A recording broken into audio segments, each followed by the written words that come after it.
Dear Patriots, before the news starts, please subscribe to our patriotic channel by clicking the subscribe button. Give us a thumbs up to this video. Don't forget to leave your opinion below in the comments section. Share the news on Facebook and Twitter so your friends see it.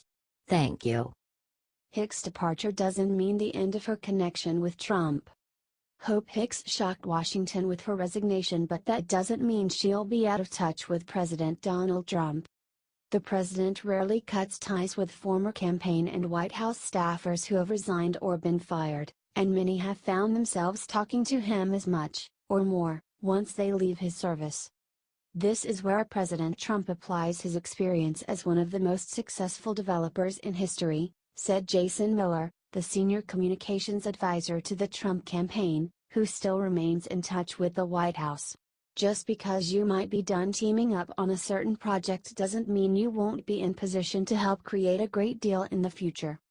Trump's kitchen cabinet of former staffers and close advisors is poised to wield more powerful influence on Trump as his White House staff continues to shrink, and as he pivots to his nascent 2020 campaign, which will be run by Brad Parscale, digital media director of the 2016 campaign.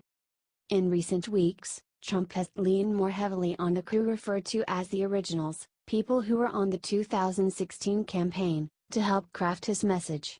Former campaign manager Corey Lewandowski was spotted in the Oval Office, while ex-communications director and longtime New York pal Anthony Scaramucci has started talking again regularly with the president, according to a close White House advisor. "It is not people resurfacing," said one administration official. "It's that they never really leave." When the president wanted to preview his State of the Union speech in late January, he opted to do so in the map room of the White House with a bevy of surrogates and former campaign officials including Lewandowski, Miller, Dave Bossie, Brian Lanza, and Steve Moore, familiar faces from the campaign who stay in close touch with the White House.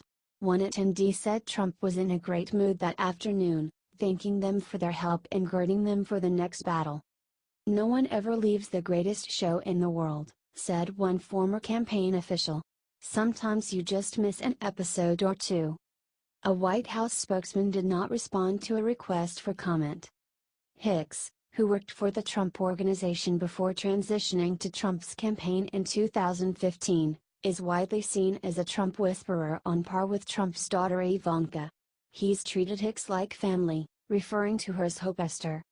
Trump has also remained open to staffers he didn't even like when they worked for him. Former Chief of Staff Reince Priebus, who was abruptly pushed out of his job in July, now talks to the president with some frequency and eats out with key administration officials, including economic advisor Gary Cohn. The one exception may be former strategist Steve Bannon, whose participation in Michael Wolff's book, Fire and Fury, deeply offended the president and White House, with its on-the-record retelling of infighting, factionalism and criticism of the Trump children. In doing so, Bannon broke a few key Trump rules, says the administration official. First, he surprised the president with those comments. Secondly, he challenged Trump publicly, rather than doing so privately. Trump also thought Bannon wasn't good on TV, a huge no-no for a president obsessed with appearances and communication skills, the official added.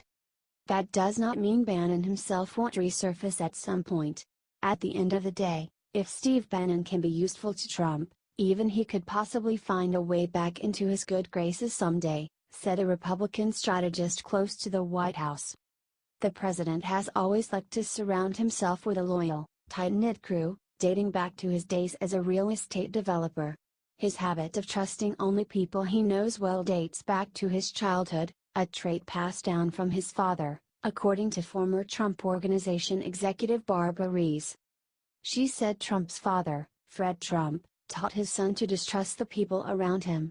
Fred Trump would often say that any employee who doesn't try to steal from his boss was stupid, according to Rees, who said Trump had such misgivings about his employees when he was modernizing the Grand Hyatt in New York in the late 1970s that he often brought his first wife, Ivana Trump, to the construction site to oversee things. "He trusts himself more than anyone else," said Rees, who's now a Trump critic. Andrew Restussa contributed to this report.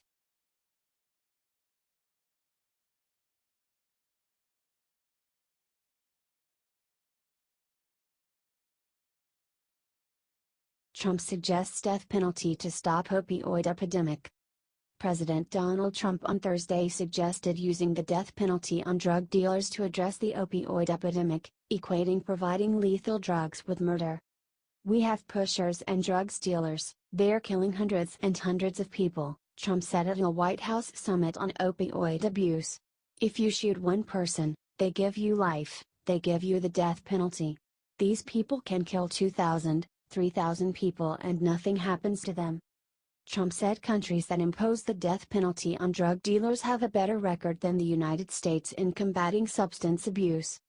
"Some countries have a very, very tough penalty, the ultimate penalty, and by the way, they have much less of a drug problem than we do," he said.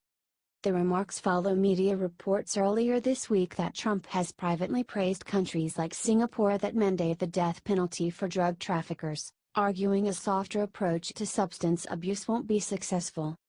The remarks are likely to rankle administration critics who have urged the White House to focus on the public health component of the opioid crisis. The president's remarks did not touch on health approaches like providing additional funding for treatment. "It makes us all very nervous that the U.S. could move back to a penal-first approach," said Andrew Kessler, who leads Slingshot Solutions, a consulting firm specializing in behavioral health policy that advocates for substance abuse treatment and prevention. "I have no love for high-level traffickers or cartels, but a very high percentage of people who sell drugs do it to support their own habit." He and others said the government would be better off for treating people for addiction than imprisoning them. "We have done the experiment with extreme mass incarceration to shrink the drug market and it failed," said Mark Kleiman, who leads the Crime and Justice program at New York University's Marin Institute of Urban Management.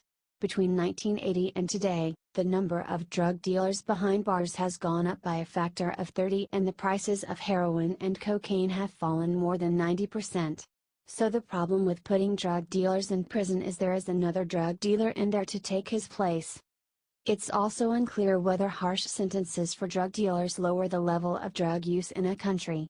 While Singapore has done a pretty good job of reducing drug consumption, countries like the Philippines, Thailand and Malaysia still have huge drug problems, Kleiman said. Former Democratic Representative Patrick Kennedy, a member of the President's White House Commission on Opioids, who was not invited to the summit, said Trump should use the bully pulpit to promote an orchestrated solution across many departments of government. "There is a certain easiness about talking tough when in fact we have been talking tough for years and it hasn't gotten us anywhere," Kennedy said. Former Republican Representative Mary Bono, co-founder of the Collaborative for Effective Prescription Opioid Policies, said Trump should have specified who he was referring to when suggesting harsh penalties for drug dealers. "If he is really talking about the worst of the worst, he needs to be clear," she said. "It gets into a gray area, and it can be a little uncomfortable when you go there." Trump's remarks also deviate from the tone taken by his own Surgeon General Jerome Adams earlier Thursday. At a U.S. Chamber of Commerce event on the opioid crisis, Adams talked about his brother, who is in state prison due to crimes he committed to support his addiction. He emphasized the need for the country to move toward earlier intervention and strengthening its mental health services so that drug-related crimes and prison can be avoided. "At the end of the day, if you commit a crime, there are folks out there who are dedicated to and need to address the public safety aspect of it, but the question I ask myself is how many opportunities did we miss earlier on to have had that warm handoff, to have connected him to care so that he didn't continue to go down his addiction pathway, his criminal pathway. That would have saved us money and saved trouble for the people who he honestly did victimize," Adams said. Trump also said his administration will unveil new policies to address the crisis over the next few weeks but did not provide any details, simply stating they would be very, very strong.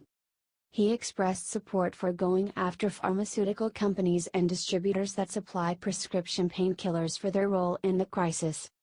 Attorney General Jeff Sessions said this week that the Justice Department will file a statement of interest in litigation that includes hundreds of lawsuits by states and localities against opioid manufacturers and distributors.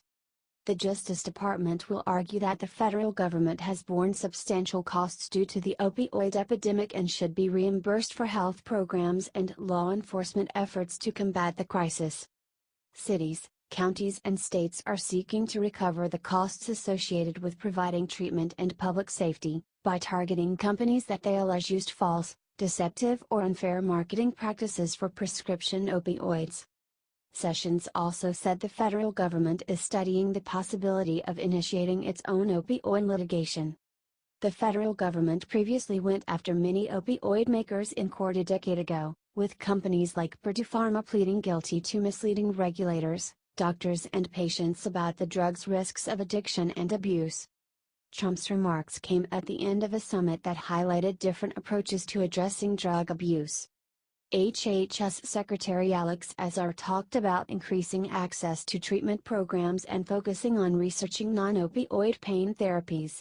HUD Secretary Ben Carson discussed how communities can provide support and housing for people suffering from addiction. Some public health experts advocated for a greater focus on prevention efforts. "My concern is we're focused on treatment and arresting and not focused on prevention," said Mike Frazier, the executive director for the Association of State and Territorial Health Officials. Advocates and drug policy experts said they are eager to see a follow-through. Regina LaBelle, who served as Chief of Staff at the Office of National Drug Control Policy during the Obama administration, said she thought the White House's efforts were headed in the right direction. "I thought they did a great job," she said. "Now we have to make sure that we follow it up with action."